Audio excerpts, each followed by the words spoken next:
Hey, what's up, guys? Today we're talking about why 90% of people or more are hard stuck in League of Legends and how you can make sure that you are always improving. So, one of the biggest things about people in League of Legends is they don't know how to coach themselves. Sometimes I even have clients that come to me and they expect me to do all of the work for them. But the truth is, for you to climb, you need to kind of put in your own work. You need to learn how to coach yourself and how to be your own coach. That's what we're going to talk about today. Most people don't climb because they don't know how to coach themselves. You have to be able to coach yourself. So here, I actually have one of my games, and this is actually what I recommend to everybody. To start coaching yourself, you have to review your own games so you know what you can coach on. And the simplest way to start is just start with your deaths. This is one of my games. I was playing as Victor. And as your champion, there are certain kind of benchmarks that you want to be playing for. I know that Victor as Lissandra, as long as Lissandra can't roam and I'm CSing well, that I'm doing well. So up until this point, I have good CS. We can see Lissandra hasn't roamed or gotten any kills anywhere. I have priority. I'm doing really well right now. But kind of as the game goes on here, I'm trying to keep my priority. Riven ends up coming down. I see Riven, so I have to walk down towards my team. Of course, if I walk towards my tower, I'm just going to die, so I can't go that way. She flashes on me. I'm trying to drop an ult. I'm kiting down towards my team, expecting that we can just pick these guys, right? I see all of my teammates here, and I see these two here. I'm like, this is just a 4v2. I don't know why we don't take it. They decide to go down, so I start coming down. Now this play looks really bad. Our Hecarim died. The Lilia's alive. The Riven flash ults in. We all end up dying here. Luckily, I get away with the Lilia, but even that was lucky.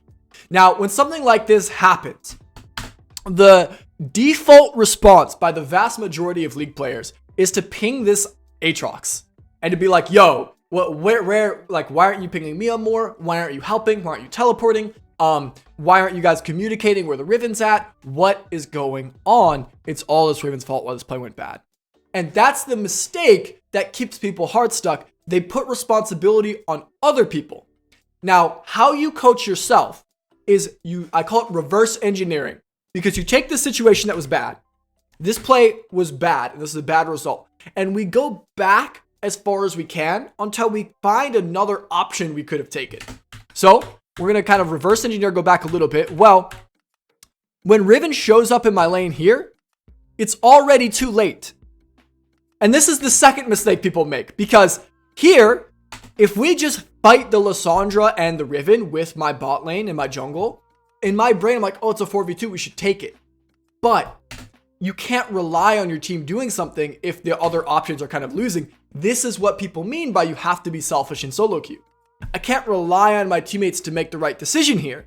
I cannot rely on them. So this is already too late. This situation is already losing because we're just down a person, right? Riven is here and Aatrox is up top. So we have to go back even further to where we could have stopped this from happening. And now we come to this wave. And I think pushing this wave and trying to match the pressure with the team is fine. But now we see Riven here. And when we see Riven on this ward, now we have to back up towards our tower. And we have to ping our team off. And we have lots of things to work on, right? We have to back up. We have to sack pressure. Aatrox is top. He's going to get pushed. He's going to get a plate if Riven stays. We're going to have to communicate to our team that she's here. And we're just going to have to play around it. Now, the reason we didn't do that, there are multiple reasons why it could be. Now, even Aatrox even pings this, so we probably have seen it. But in your game now, you have to decide, this is where you need to kind of branch off and do a different thing. Why did you not do it? That's what you have to ask yourself. This is what people really struggle with doing. They struggle with asking yourself. But once you could put yourself back in the moment and you could say, why didn't I go back here? You can come to a couple of ideas. If this is one of my lower rated clients, I would guess it's map awareness. Now, considering this is like a full Grandmaster game that I'm playing in, and we got the ping and everything, pretty sure I saw it. I'm pretty sure I just thought, because my jungle and support are so pushed up here, that we would be able to collapse and make a good play anyways. So the mistake in my brain was I thought this pressure was enough to make up for the Riven coming down, but it's not, because Aatrox can't follow. So I learned that if the enemy top is going to come down and our top cannot follow, we have to give the pressure and we have to stop doing what we were trying to get, right? We were trying to win this bottom side. So that's the learning objective. That's what I learned from this, right? 99% of people, if this happened to them, they would complain about top gap. They would complain about jungle gap because the jungle didn't help you come deal with this situation. They would complain about the team not working together, when really it's as simple as map awareness and respecting, kind of counting heads is what I call this, right?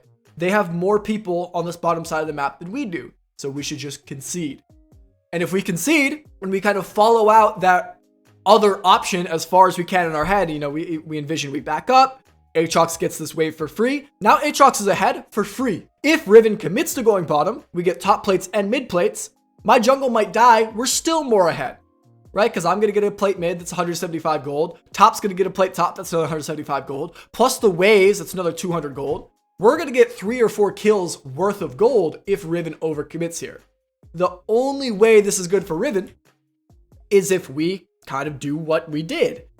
So in your games, it's your job to kind of reverse engineer back to a point where you could have made a difference. And that difference is significant. You got to take that difference out as deep as you can. Like you got to take the other options to their logical conclusions. That is how you coach yourself. So step 1, you find a bad situation. Step 2, you reverse engineer the situation back to a point where you could have done something else that would have put you in a different situation. Step 3, you ask about all of the other options. So maybe you took a bad roam. Maybe you ask, okay, well, I could have stayed mid, or I could have backed, or I could have roamed to the other side. And then you think about all those options as much as you can.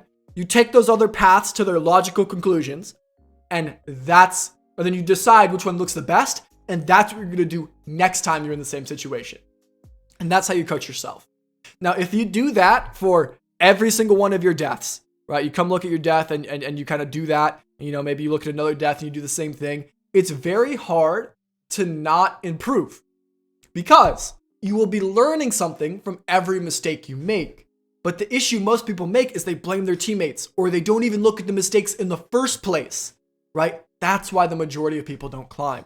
They don't learn from their mistakes. So I hope this is helpful. I also want to talk about the JS training camp. We're running the first JS training camp from March 31st to April 2nd. It's a 3-day weekend, Friday, Saturday, and Sunday. We'll be doing tons of coaching. We're going to have training plans for everybody who signs up. Here's the schedule. We're going to be doing lectures. We're going to be doing events and scrims and guest coaching, right? We have guest coaches. Here you go. We can see, we have me coaching, obviously, but then we got guest coaches, professionals that we're paying to get in here. Raimu, Muzi, Eros. You can kind of see what the Discord looks like here. Once you guys sign up, you guys will get access to this. If you guys are interested, it's jsmethod.gg. That is the website. As well as celebrating our first boot camp, there is a coupon code for my coaching because we have a new way to book coaching at jsmethod.gg/coaching. The coupon code is new site. And up until Saturday, there is a 50% sale up until Saturday on on-stream coaching. So on-stream 2 live games, on-stream VOD review, 50% off. Make sure you guys go book your session. Make sure you guys check out the training camp. I hope this video was helpful. Y'all have a blessed night. I'll see you guys in the next one. Peace.